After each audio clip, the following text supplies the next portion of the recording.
Hello, my name is Brian Powers, and I'm an interviewer for the Veterans History Project. And today we have the pleasure to speak with Mr. Harry Lee here on October 16th, 2013. Mr. Lee, thank you very much for coming down today to do this interview. You're welcome. So we usually start out with these interviews, we start out at the beginning, where we ask, where were you born? I was born in Price Hill, Cincinnati, Ohio. And did your family, was that many generations in Price Hill? Or? 3. Really? Yeah. Like your grandparents? Yeah. They were born, well, my grandparents were born over the Rhine. They call it, Brighton. Oh, okay, Yeah, sure. yeah. Off Central, Yeah. I guess, Gus, back then, I Central guess it Parkway. would have been the, Central Parkway. it would have been Avenue. the old, what am I thinking of? The waterway, what was it, the Rhine? Canal. The canal, right. Yeah. So that was like Canal Street Yeah, back then. Yeah. And my dad's family, they was born on Finley Street. Were your grandparents, were they immigrants? Were they German immigrants? My dad's mother was born in Ireland. My mother's mother and father were born in Germany. Okay. So you grew up in Price Hill. What school did you go? I went to Holy Family Grade School, Elder High School, and Florida State University for 2 years. Okay, so you were in college when you, like when you were in, were you in high school when Pearl Harbor started? Yes, yes. So do you remember that day? Oh yeah, yeah. You can tell us a little bit of what you remember? We were in church and nobody had ever heard of Pearl Harbor. They had no idea where it was or anything yet. And everybody said, well, it's Pearl Harbor. We didn't even know the Japanese were that close to bombing us. So it was announced during church, during the service? No, right afterwards. Yeah. Yeah. And, like I say, nobody knew about it, nobody heard about it. We didn't know the Japanese, the Zero planes or nothing. So how old were you at that point in 1941? 41, I was 15. Okay. And so when you were in high school, what kind of things were you, did you do sports or anything like that? No, I was too little. Were you? Yeah. I was 5'5", 104 pounds. They wouldn't let me carry the water bucket. I might drop it. Because the Elder, they're pretty proud of their football. Oh yeah, yeah, they are, yeah. Pretty good size too. Yeah. So did you do any kind of like yearbook or anything like that? No, No. no. But we played sports and that. Played street football, baseball, basketball in the street all the time. And so you ended up going to college. Yeah. You didn't get drafted when you turned 18? No, when I went to college that after I come out of the Army. Oh, okay. On the GI Bill I went, yeah. Okay, so how old were you when you went into the service? 18. Okay. Yeah. Were you drafted? Yeah. My buddy and I, the day after we graduated from high school in 1943, we went down to join the Navy. Well, he passed, but I didn't pass. I didn't weigh enough. I was a big bruiser, 5'5", 104 pounds. So he had to go then, if you flunked the test for the Navy, he had to go and wait till you were drafted. So I got a job at the post office, and while I was drafted, I went down on 4th Street, and there was about 50 guys lined up alongside the wall, and that buck naked. That was a sight to see, that was. Then I didn't weigh enough, so I told the guy, I said, what do you have to weigh to get in? He says, 108 pounds. I said, can't you make that 104 into 108? He said, nope. And you'll be unlucky enough to be put in the infantry, you won't be able to carry that 100-pound pack. I said, what do I have to do to get in? He said, you willing to get in that bad? I said, yeah. He said, tell you what, go home and get 10 pounds of bananas, sit down and eat them, then come down here that same day and I'll put you on the scale. So I went home that night, got 10 pounds of bananas, sat down and ate them, went down there and I started to get out of line. He said, get back in line, fella. I said, I was here yesterday, Sarge, remember me? He said, no, should I? I said, you told me to go home and get 10 pounds of bananas and eat them. He said, so? I said, well, that's what I did. He said, you damn fool, you? He says, he said, I was only kidding you. He said, you were that damn fool enough to do it, get on the scale. I only put on 3 pounds, weighed 107 pounds. And I said, can't you make that 7 into an 8? He said, you want to get in that bed? I said, yeah.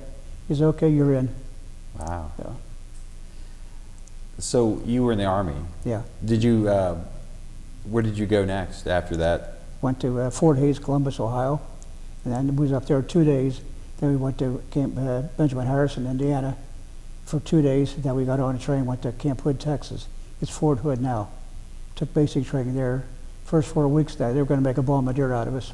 Then they had sustained so many injuries that in Europe and in Africa, and that they changed us to infantry.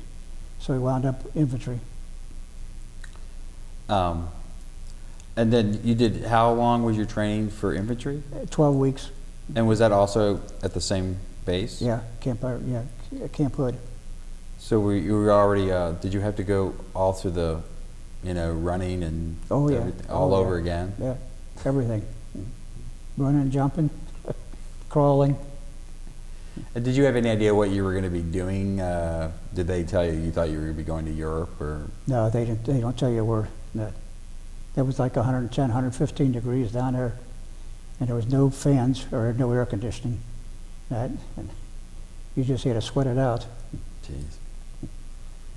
So when did you find out where you were going to be going? When we got over there. You just, so how did they transfer you by ship?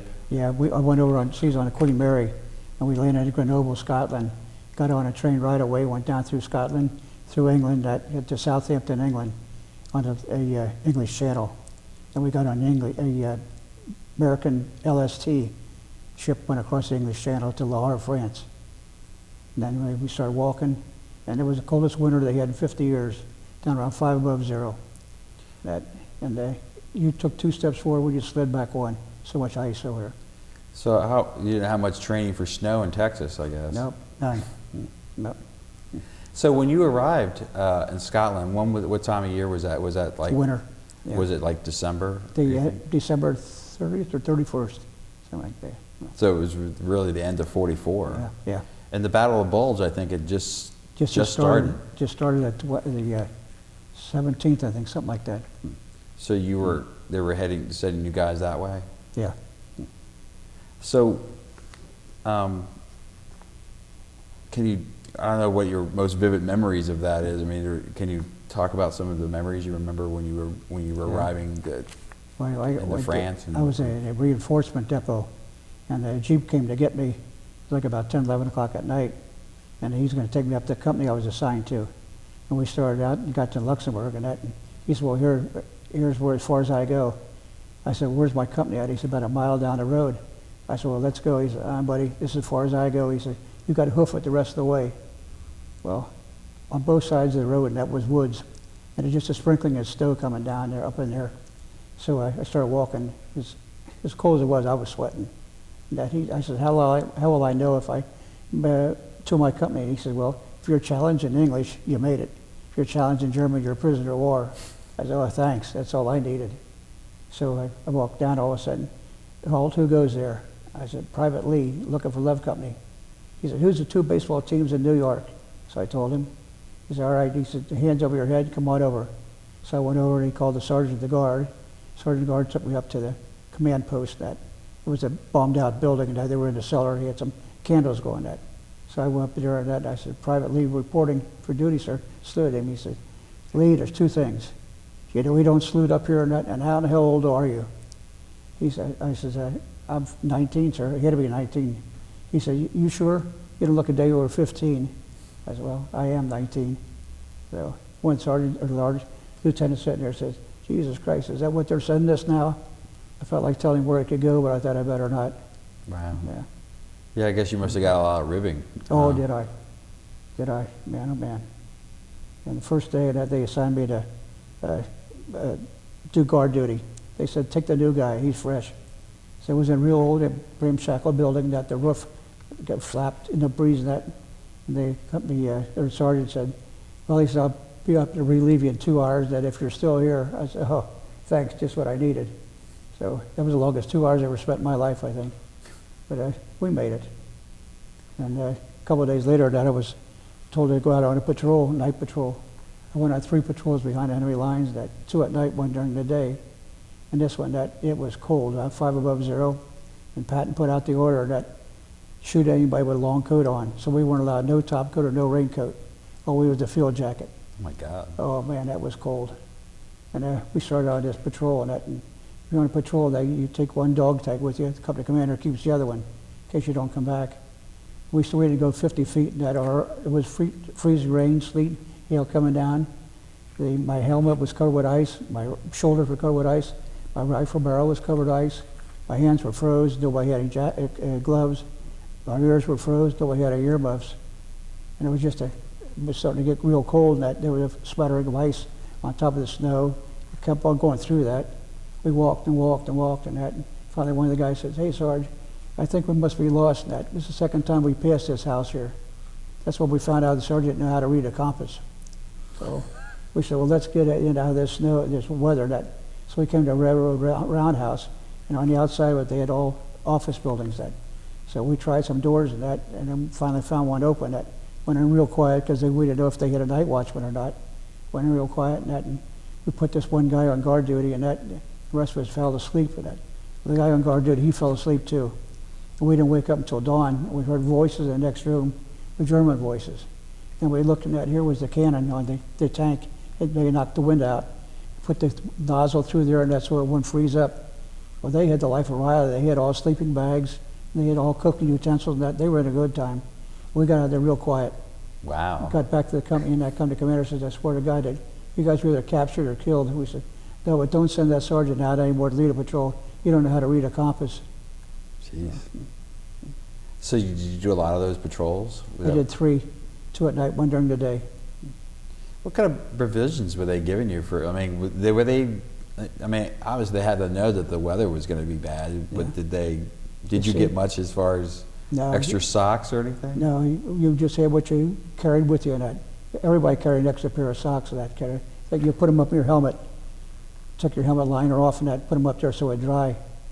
But, food, those, I mean, you had sea rations and that. You had to take your bayonet, crack a piece off, and put it in your mouth, let it soak. There was no water because your water in your canteen was froze, so you just had to eat the snow. Wow. Where were you sleeping at? Right in the snow. Really? Yeah. Lay down in the snow. Were you able to have a campfire at all? No. Because that would draw attention. Yeah. And then one day they had us, I'd be at the end of January, and I'd go to Belgium, get on trucks and go to Belgium. That they expected another breakthrough. Well, that was under British territory then, British Army. So we lay there, and they said, well, it's too late to dig a foxhole. Just lay down in the snow, and till dawn, well, nothing came. We got trucks that to come back to our old sector, and all of a sudden I heard a noise, and I told the guys to be quiet. And that real distance, that it was a bagpipe playing, and we listened to that. That was the most beautiful sound I heard in my life. And nobody said a word. And ever since then, I love a bagpipe. Were you guys starting on the go? I know I've talked to other guys who were in the Battle of the Bulge, and it seemed like they were on the move a lot at a certain by the springs. Yeah. Were you the same way? Were you moving? Yeah, but mostly it was cold. That we were in Wiltz, Luxembourg. We just fought from. We knocked Germans back knocked them back a block, and they knocked us the next day, knock us back a block, and then we started moving on. That's when the weather broke a little bit too. Were you engaged with shooting a lot? Oh yeah, almost every day. Yeah. Where were you how were you protected? Were you just lying on the ground, or were you behind something? Or? No, just got out and walked. Yeah. Yeah. And so you just had your rifle. You weren't doing any artillery or anything. You're just out there. Just a rifleman. Yeah. Wow. Yeah. And now I've talked to some guys. They were actually taking prisoners and kind of sending them to the MPs. Did you have encounters with Germans where you were surrendering or anything like that? Every day, yeah. Were you? Yeah. Yeah. Towards the end of the war, we had a whole regiment of Hungarian troops come in. And the general, he had all his medals on. He was surrendering that. He didn't want to surrender to 2 peasants. He wanted to surrender only to Eisenhower. We said, well, I think Ike is kind of busy today. And you talk like you call your commander Ike, you're unsubordinate. I told him, get the hell out of here, go in the back. Were you going through villages and stuff? Oh yeah. So did you have to sort of case it out or something? I mean, would they send you in to go through different buildings? Every day. With the one day that come to commander sent myself and another guy on a tank to go down and check this one village out for German soldiers. And we go on a tank, and the road was dug out of a hillside, straight up on this side and straight down on this side. Across here was a great big open field, and over there was the village. We got down right as you make the turn. That was a tremendous explosion. And that tanker, he was standing up in the tank, and he had the hatch open. That and he yelled "Tiger" by the barn. We looked over there. There was a Tiger tank by the barn. Now, a German Tiger tank was the best tank in the world. Right. It made mincemeat out of our Sherman that we were on. That, so they fired one shot. And anytime the infantry rode on a tank, and before they fired their cannon, they always told you. But they didn't this time. And we were hunched down behind it, and that hit our helmets and knocked us straight back over the tank. And that we were stunned. That all I could see was these trucks coming back, running over us. But he stopped short, went off the road. That's the way we came. But that just left myself and another guy, 2 riflemen against a Sherman tank, and that's no fun. So we started crawling. That then about 150 yards uphill is pretty hard to crawl on your stomach. So we get up and start running. So we started running, like he'd fire another shot at us. We were down too low, and that he couldn't get the shell to arch up. You know, and he had to fire point blank, and he just shot us with dirt and mud and leaves, limbs of trees and that. And we got down our belly, start crawling again. Then we get up and start running. He'd fire another shot. I looked over to one time, and I seen a big car pull out of this village. And when we started crawling again, I looked over and I seen this car going up a hill on the left side, and forgot we got some more, and that we started running again. And that all of a sudden I seen a real small plane take off, and I made about 50 model airplanes when I was a kid, but I never seen one like this before. So we got back. I told the company commander that, and he asked the other guy, and the guy said, "No, I didn't see that because I wasn't looking." So the company commander says, "You know, Lee, I got to call this back to G2 intelligence." I said, "Yeah, that's all right." So he called it back, and the next day about noon, he called me up to him that our company commander always was first, always let us know. So he called me over to him, and he said, "Lee, you remember yesterday?" I said, "Yeah." He said, "You know," he says that when you said about that plane, that lit up some flares and really got some guys to prick up their ears in the back. So they sent 2 officers down to check that village out. Here was a guy to come to visit his 96-year-old mother to say goodbye to her. She lived in that town. And he said, "You know by the name of Martin Bormann?" I said, "No, I didn't know him. At the time, I didn't." He said, "Well, he was over Hitler, Hess, Goering, and all of them. He was Hitler's #1 man." Well, a couple of years ago, I looked him up, and the Russian says they killed him trying to get out of Berlin on May the 8th. The American CIA said they seen him in Brazil 15 years after the war. Jewish fella. He was a Nazi hunter. Blumen, I can't think what his last name is.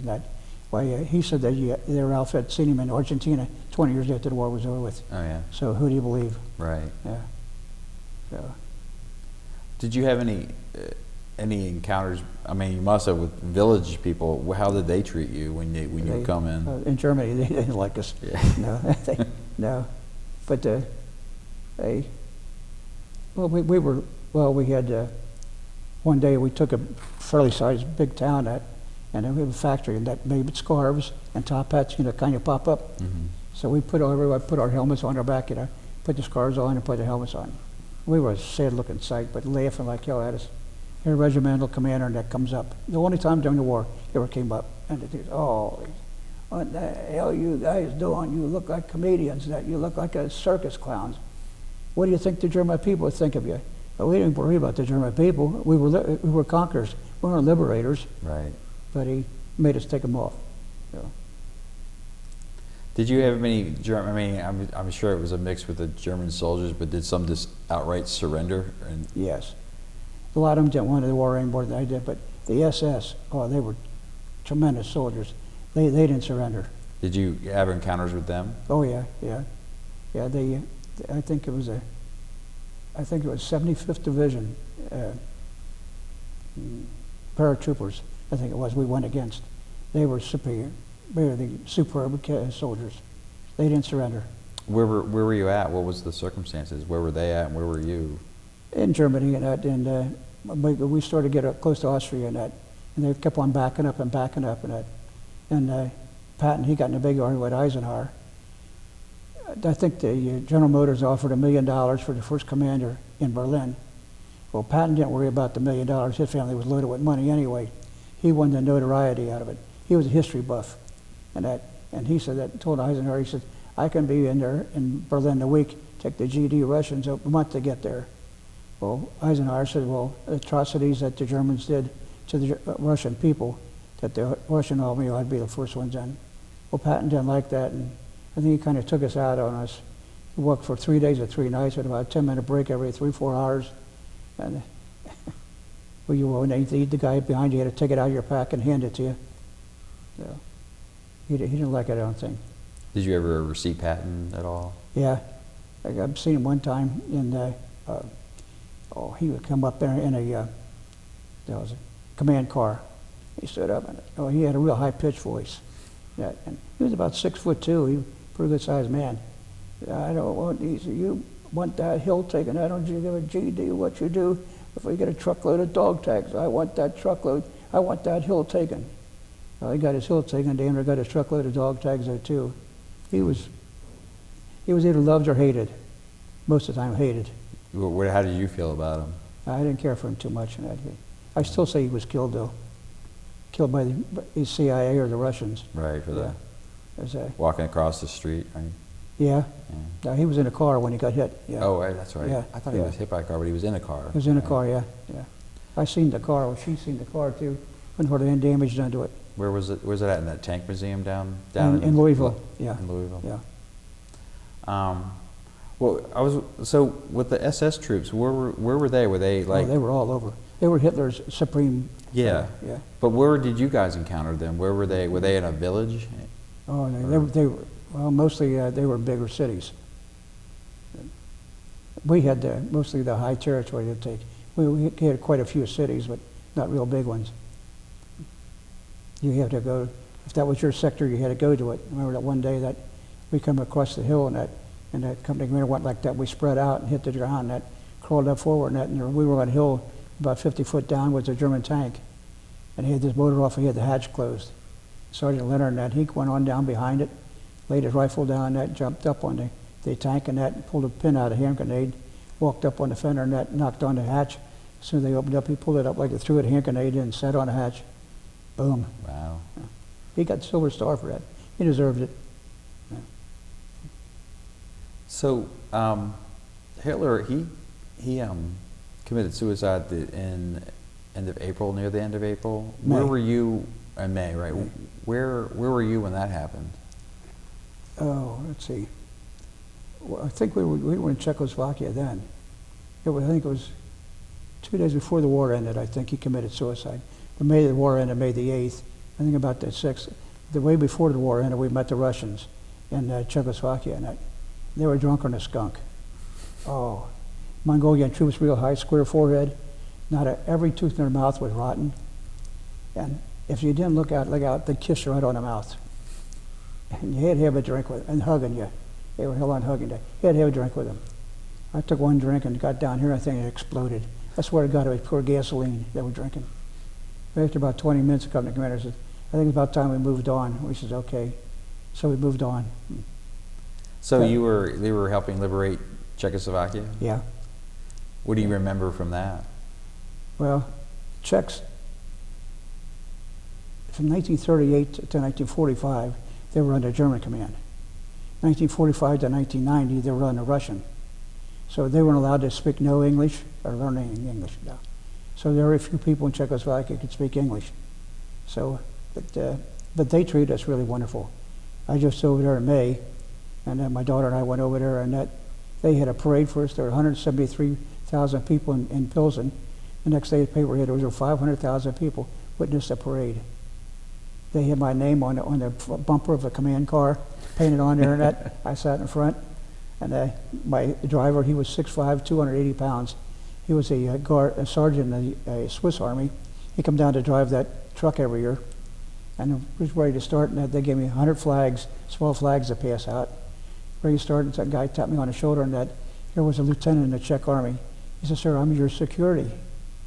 I said, "Security for what?" He said, "We don't want to happen here. What happened to your Boston?" And I said, "Oh." He said, "You give me the flag, and you tell me who you want me to give it to. If you don't pass it directly." Wow.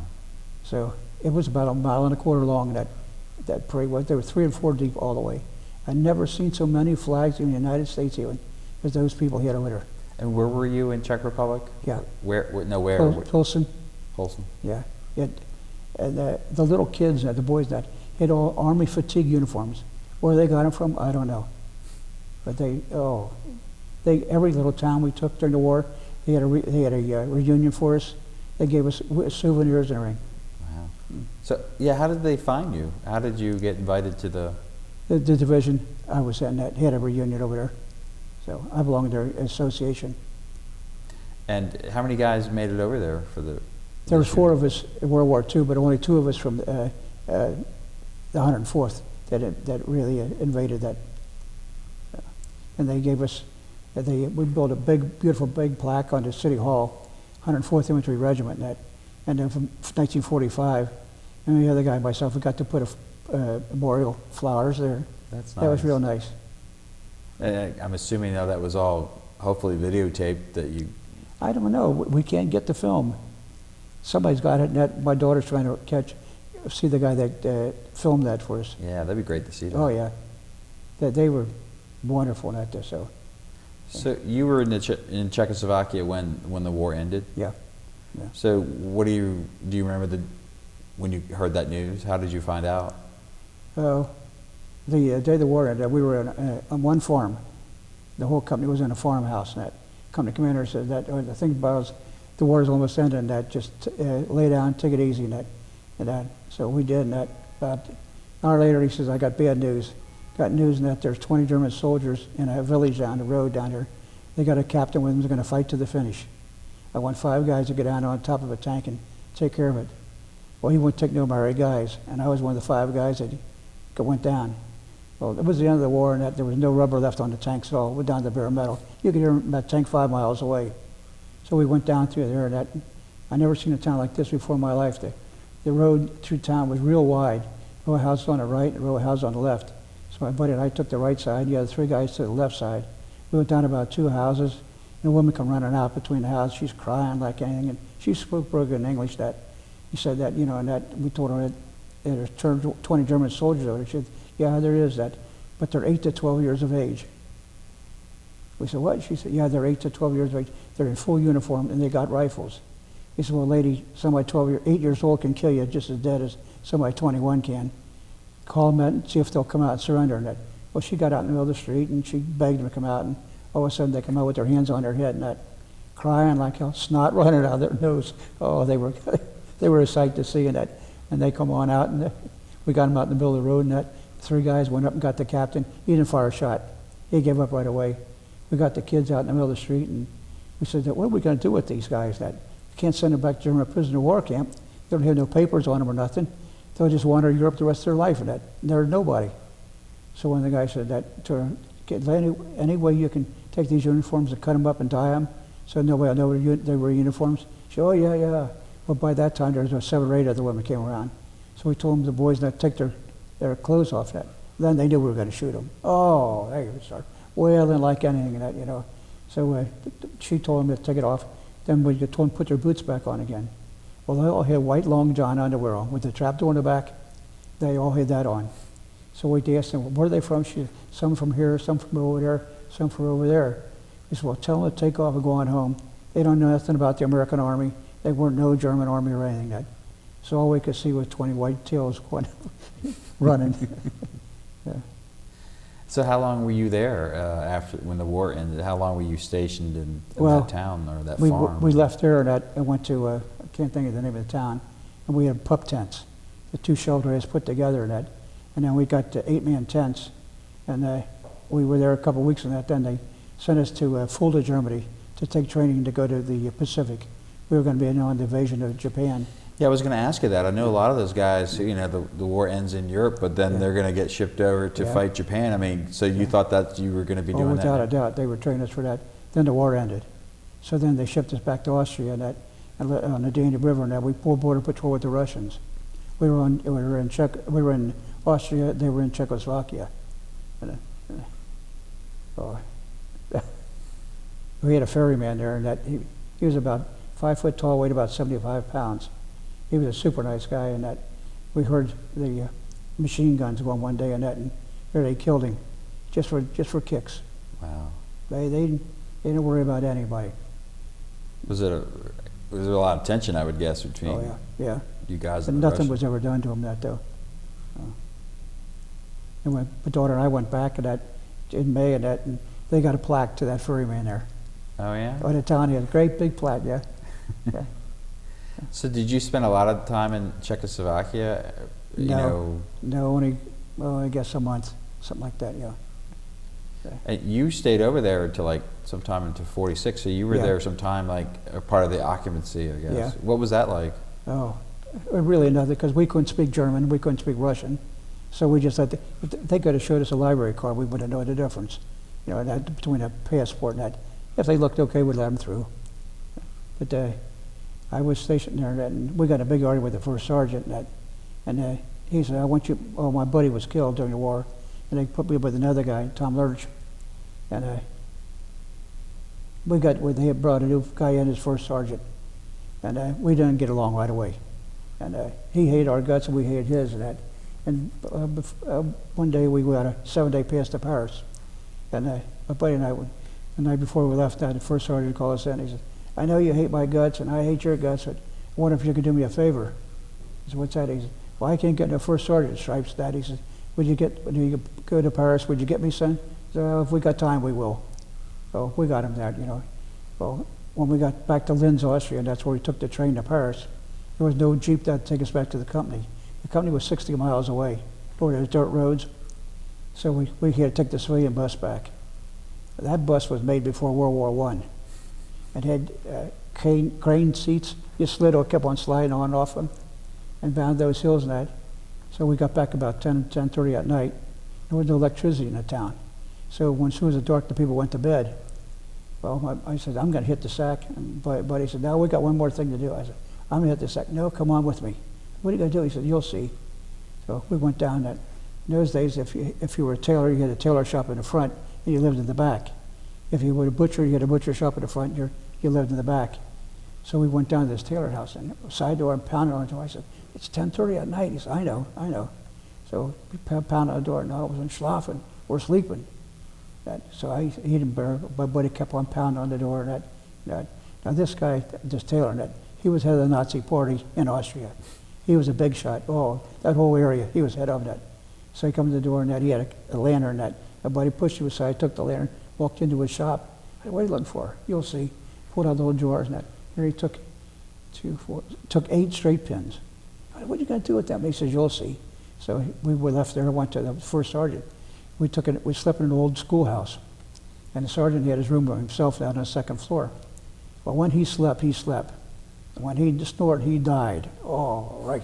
He shook the rafters. That he said. He lay in there, and that was Long John's on sound asleep. And I said, what are you going to do? My buddy pinned first sergeant stripes on his underwear. I said, oh, he's going to know who did that. He said, well, he's got us on KP 6 days a week now anyway. That wasn't going to make any difference. So next morning, you had to fall out for inspection. Wasn't no inspection, just see how many guys were in the company and that. So they dismissed us right after inspection that you ate breakfast. So they dismissed us and that. And my buddy called our squad together. He said, you know, that new first sergeant we got, he's really stripe happy. The guy said, what do you mean? He said, yeah, stripe happy. He said, oh, he don't got any stripes. Yeah, he's even got him on his underwear. No, you're full of so-and-so alerts. Come on with me. So we went up to the second floor and real quiet and that, looking at it. And one guy said, well, I'll be damned. That woke up the first sergeant. Screaming, what are you guys doing in my room? Get out of here. One guy, Sarge, we knew you were stripe happy, but you didn't think you were on your underwear. So what do you mean you look? Larry alerts. He knew who it was. But we were gone. We were down eating by that time. A couple minutes later, that lieutenant came over and he says, you two, when you get done eating breakfast, first sergeant went to see you in his room. We went down there and that. He said, I know you hate my guts, I hate your guts, but I don't want you in the company area at all anymore. Go get a room in town someplace that, I don't care where, the only time you're allowed up here and that is to eat and mail call. Get the hell out of my sight. That was fine with us. Yeah. So we'd get out and hitchhike 2 or 3 days at a time. Oh, get all through Germany, Austria, there were GIs all over. They give you a ride. You didn't have to worry about food. The kitchens were all over. So where did you end up sleeping? Oh, any place we could. Oh, there was always barracks and that, you know. But one day I got appendicitis and I got cramps and that. And they lasted a couple of days. I went to see the medic and that. He said, Lee, I think it's something you ate. So he gave me some medicine. Didn't do any good. A couple of days later that way, it still didn't do any good. I went back to him and that. Lee, I think you might be getting appendicitis. I'm going to send you to the hospital in Linz, which was 60 miles away. So the ambulance came and got me, and that took a long time to get there over the dirt roads. As soon as I got there, they operated on me. It was appendicitis. I spent a few days in the hospital, and going back to the company, and about 2 weeks later, I felt something warm during the night. Her incision broke open. And I thought, oh gosh. So in the morning, I went back to the medic. He said, hey, there's nothing I can do except put salve on it and some adhesive tape on it and that. So I said, okay. Well, about a month went by and still didn't heal. And it was smelling pretty bad by that time. So he said, Lee, he said, I'm going to send you back. He said that surgeon operated on you and that. So he did and that. And I went back and that. So it was a captain that he said, I don't want him to see it. None of my business. I said, well, you're the one operating on me. He said, I don't know. He walked out of the room, left me sitting there. So I left that, and I went back to the company and told him about it and that. Well, then I got transferred to the 83rd Division in Salzburg, Austria, and there was a German prisoner of war camp there. Well, I was made a guard there. Well, I had to put all this equipment back on again. And this is about a month and a half later, and it's really smelling bad. One buddy said, Lee, you know, they're not going to let you go home with that open wound like that. I said, no, what am I going to do? Well, I heard that there was a surgeon in the German army was a prisoner there. So I had to wait with three of my buddies. One was on the front gate, one was on the machine gun tower, 50-foot machine gun tower in the center camp. The other one was over by the prisoners' compound. So he said, Lee, you know, you can't take no weapon in with you. I said, I know that. He said, you got to be out there in 45 minutes because the lieutenant comes around every hour on the yard and checks the guard post. I said, okay. So I went over and they had used the mess hall for sick call. I went there, there was about 75 German soldiers all around her.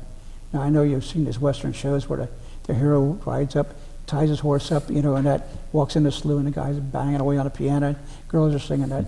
As soon as he walks in, it's deathly quiet. It's exactly the way it was. I walked in, oh God, you're in deep doo-doo now, Lee. I thought, Jesus God. So I thought, well, I'm this far. Well, I guess it seemed like 10 minutes went by. First, you know, and well, I guess it was only about 10 seconds. The nurse poked her head out and had seen me there, and she laid into me. She spoke broken English. Get out of here, get out of here. This is for German soldier. You have your own doctor. Well, I looked behind, I thought, well, I'm this far, I'm going to stick it out. So I looked behind her, and there come this surgeon out, and he got blood all over down in front of him. He said, come, come. She said, no, come. Taking her back and where the mess hall was, or the kitchen was. And he asked her to tell me, for me to tell her what happened. So I told her that, and she said to him, so come. Took me by the arm. There was a big metal table there. He told me to lay on it. Pull my pants down, pull my shorts down. And I looked, took the bandage off. So I go over and he said, he told her to tell me that he couldn't give me nothing for the pain because I had to get out of there. So I said, okay, you got a little, like a darning needle with a little hook on the end. He put it on, we set the kit down and ripped up. Wow, oh man, that hurt. Jesus. I was sweating like hell. He gave me a towel to wipe my head, you know, and then first thing you know, he says, okay. I said, okay. He put that thing above there, hit down and ripped down. Oh man, I let out a moan then. And the blood pouring out of it, and he got the blood stopped and he went over and he got some salve and put some salve on. And he told me that, he said that he couldn't sew me up because I had to get out of there soon. So he put some salve on it, put some strips to tie it together, and then a bandage on it. And he told me that'll heal within 24 hours, heal on the outside first. So he helped me up, buttoned my pants for me and everything else like that, helped me stand up, walked me to the door, and my legs were wobbling like that. I couldn't hardly move. And I got to the door, and I went to open the door, my hand was shaking so bad I couldn't turn the doorknob. So he reached over and turned the door knob for me. First thing you know, he said, Wiedersehen, Yank, patted me on the shoulder, and I left. Well, he was right. The thing got healed on the outside first. But I went to German. I went to the doctor at 83rd Division before that, and he wouldn't do nothing for me. And I didn't have no appointment with him. And I started pulling my pants out. I don't even want to see it. And I said, well, he said, can't you do me a good? He said, nope. I said, what am I supposed to do? He says, I guess you'll just have to live with it. Well, it was smelling awful bad, you know, and I'd live with it. And boy, and I can't believe that two American doctors would treat you like that. They did. So did you have to, were you doing like guard duty? Yeah, I put all that equipment back on again. So while it was healing, you had to wear all that? Yeah. I'm assuming it got better? Yeah, it got better, yeah. But I still got a hold of my stomach where it broke, yeah. Did you, when you were, how long were you working at the prison camp? How long were you assigned at the prison camp? About a month and a half, 2 months, something like that. Were you just doing guard duty then? Yeah. And where was the prison camp at? Or Right outside of Salzburg, Salzburg. Austria, yeah. was that your last assignment? Yeah. And I came on home then. Thank God. So, when you got back to the States, it was in 46? 46, yeah. And where did you discharge out of? Where did you get? Fort Benjamin Harrison, Indiana. No, Camp Atterbury, Indiana. I was discharged from. So do you remember the day you got back into Cincinnati? About the 7th, I think it was, June.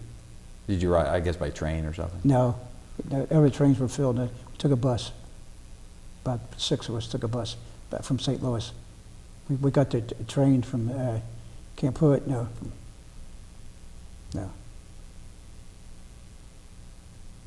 We get to St. Louis. Not forget anyway, but we took the, my dad and mom came and got me, that was it. My brother and sister, they came, I drove up to Camp Atterbury, Indiana. That's outside Indianapolis. Mm-hmm. And they brought me home. Did you know what you wanted to do when you got back? No. No. I got a job at the post office, and I got a job at Gibson Art Company. And then my buddy, he went to Florida State. The first year I went coeducational. And he taught me into going to, I went down there the second year. 1940, 48 and 49, I went down there. What'd you study down there? Hotel restaurant management. Is that what you got into? I bought a bar. Yeah. My dad and I together bought a bar. We had it for 27 years. What was the bar? Price Hill. Price and Hawthorne. Oh, what was it called? Police Cafe. Oh, yeah. Yeah. Then 1977. We had it from 1950 to 1977. In 1977, I went to courthouse as cashier, traffic court. Oh, cool. Is that building still there where the bar was? Yeah, but it's a coffee shop now. Is it? Did you ever go in there at all? I would. The guy that's developing the whole front part of Price Hill, he called me up one day. He says, "Lee, I heard you had a bar there." And he said, "I'd like to talk to you about it." So we met at the coffee shop and talked to him about an hour. He's really a worker. That guy is developed that whole front part of Price Hill. There's a book here in our collection about Price Hill bars and saloons. Yeah. Is your bar in there? Yeah. My buddy wrote the book. I'll have to look it up. Yeah. Larry, he just died, Larry Smoltz, the author of that book. He died about 2 months ago. Oh, no kidding. Yeah. He's a retired fire captain. We have a woman comes in here from the Price Hill Historical Society sometimes. I talk to her. I think she was involved with that book. Yeah. So eventually you got married, I guess. Yeah. So can you talk about who did you marry? Betty Dahl. Did you know her before? No, the guy come in my bar, he was an insurance man, and he collected insurance from her family. And he fixed me up at a blind date with her. Ah. Yeah, best thing ever happened to me. Where did you guys go? We went to the show. No, they went to the show, yeah, then the next week my sister got married.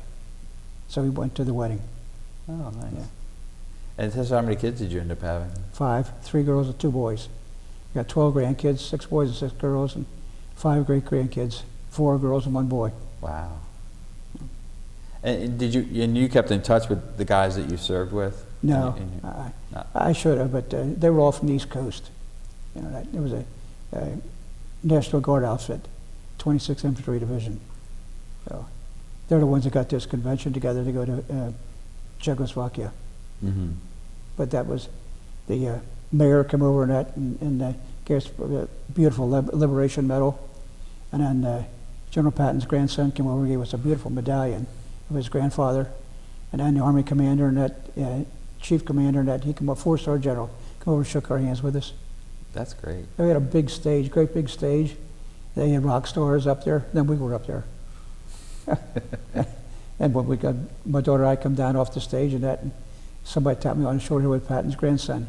Yes, sir. He says, "Can I take your picture?" I said, "Sure." He's my grandfather. He says, always had a soft spot in his heart for anybody in the infantry.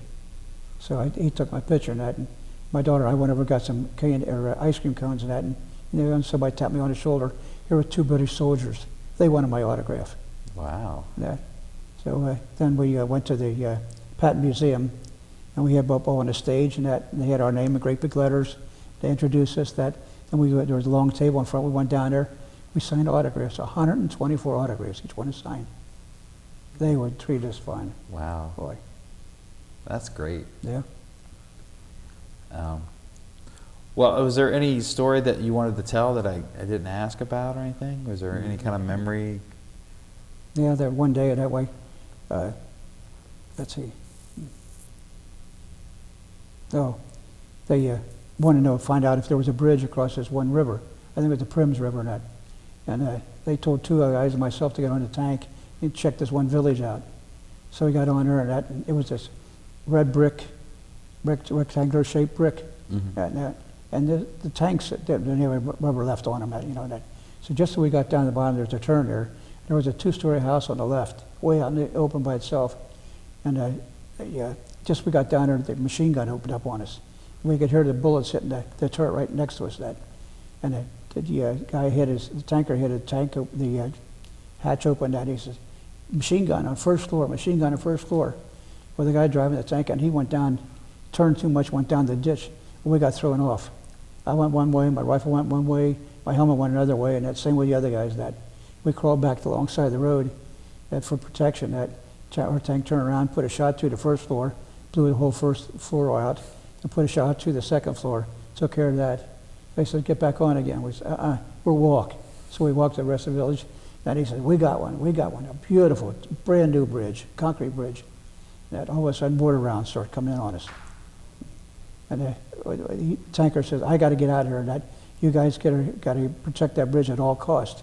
You know what that means, all costs? It was, yeah, till either you were dead or the Germans were dead. We went in this one town, this apartment building. It was about 3 stories high, about 15 apartments in there. There was a wood frame that. We went in the basement. The basement was facing out on the river net. And we took our rifle butts and knocked the glass out of the windows. And that right over here was a bridge. And everyone was a great big wide open field. So they kept on coming on a mortar. You can hear the round go down in the mortar net. Then once it comes out, as soon as it come out, we ducked behind the foundation. It was 6 foot thick. The foundation was that. We didn't get touched. And there was wire screening behind us where the people had their storage in there. But they canned everything, but in glass jars, peaches and everything. So we ate our fill of that. So first, about a half hour goes by. Here comes 4 German soldiers with rifles running down towards us.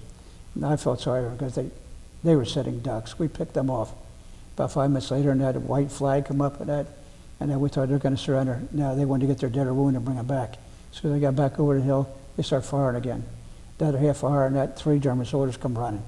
We picked them off again. Another white flag. Then we got them back again.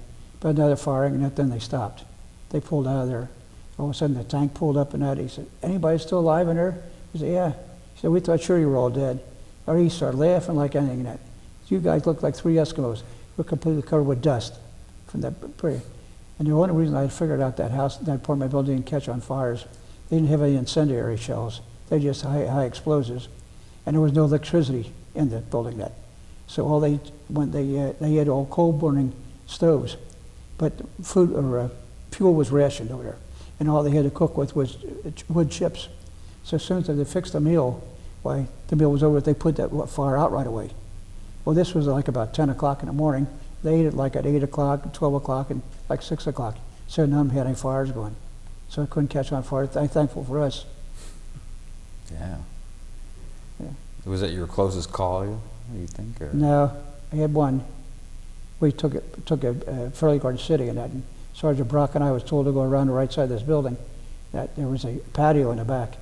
Well, I went first, and it was kind of warm. I had my helmet up on my head, and it was the steps were real narrow, like about 8 foot high wall on both sides. Well, I carried an M1 rifle, which was pretty long. Generally carried like this. Well, I had to carry it up like this. Well, Brock, he come right down the step right behind me. He carried a Thompson submachine gun, which was a lot shorter, and he was left-handed, so he carried it like that. Just as I stepped down on landing, a shot rang out, and I felt the breeze go past my forehead. Couldn't have missed me more than 1/8 of an inch, and it hit the wall and that splatter. And Brock jumped down and killed the guy before he got a second shot at me. I still wanted to see how the guy missed me. He was only about 15 feet away and he had a rifle. I guess he got scared or something. I'm glad he did. Wow. Well, I mean, when you think back on your service, I mean, what are your thoughts? I mean, what do you think about?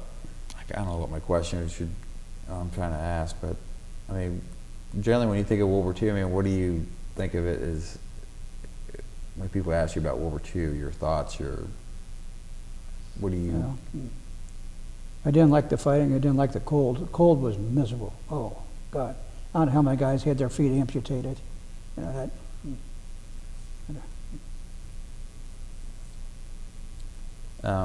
Well, I don't really have any more questions. Is there anything else you wanted to say before we end the interview?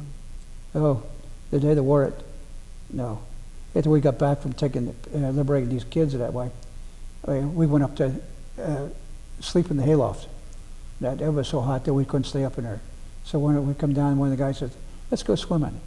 Well, the Danube River was a big hillside at the bottom of the hill. About 5 or 6 guys went down there, and we didn't have no bathing suits, so we stripped down our shorts. But we forgot 3 things. We forgot how cold that water was. We forgot how swift the current was and how wide the river was. But we decided to swim across it anyway. But we got halfway through, and halfway out there, and the guy in front of me said, "Lee, I don't think I can make it anymore." I said, I thought he was kidding. First, that way, he said, "Lee, I don't think I can make it anymore." And I thought he's kind of serious. Hey, Lee, he said, "I can't make it." He started to go under, but he came back up again. So I grabbed a hold of him and got him to shore. Well, about a half a mile down the road was a bridge. We had to walk down there, and none of us were going to swim that back again. Well, this Phillies net, women seen us coming, they had all their hands over the kids' eyes, because we didn't know whether they were German, Russian, what we were, and that. So, did you ever see a bunch of guys that walk on a pebble barefoot? Oh, our feet were bleeding like anything, and that. We crossed the bridge, and that came back, got our clothes on, and went up to the rest of the company. And I didn't know it at the time, but the guy who saved that, he went to the company commander and told him about it, and I got the first soldier's medal in the regiment in World War II. Wow. Yeah. How many medals did you end up getting for your service? Would you? Yeah. 7, 8. Yeah. Yeah. That's great. Yeah. Well, anyways, I don't have any more questions, but I wanted to say thank you so much for coming down and tell us some of these stories. They're fantastic. All right. You're welcome. All right. Thank you very much. Okay. All right. Thank you. Yeah.